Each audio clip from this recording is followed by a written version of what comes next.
চেষ্টা প্রচুর প্র্যাকটিস করলাম, কিন্তু টাফ আছে বিষয়টা। মানে আমার কাছে মনে হলো কি মাইন্ডকে চেপে পড়ে গেছি। কিসে পড়েছেন? মাইন্ডকে চেপে। আপনি আবার ওই শব্দটা ব্যবহার করলেন? আবার এই শব্দ বলছি মানে শব্দের মধ্যে কি সমস্যা বুঝতে পারছি তো? আপনি বুঝতেছেন না যে আমি আমি মাইন্ডকে চেপের মধ্যে আছি?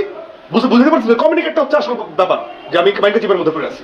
আপনি তো ঠিকমতো বাংলাই বলতে পারেন না, আর যে নিজের মাতৃভাষাকে ঠিকমতো না বলতে পারে সে গান কিভাবে গাইবে? তুমি কিন্তু বয়স আমার ছোট বা আমি তোমার আপনি বলতেছি না, এখন থেকে তুমি বলবো। তোমার কাছে কি আমি গান শিখতে আসছি? এখানে গান শিখতে আসছি না বাংলা মাতৃভাষা শিখতে আসছি? আমি এখানে গান বাংলা মাতৃভাষা শিখতে আসছি না, আমি এখানে স্কেল ঠিক করতে আসছি। ঠিক আছে, স্কেলটা একদম মাইপে মেপা ইঞ্চি না সেন্টিমিটার সেটা ঠিক করে দিবে। ঠিক আছে, এন্ড ট্রাস্ট মি আমি তোমার থেকে 1000 গুণে 100 গুণে কোটি গুণে আই ক্যান, মানে আমি অনেক ভালো গান গাইতে পারি।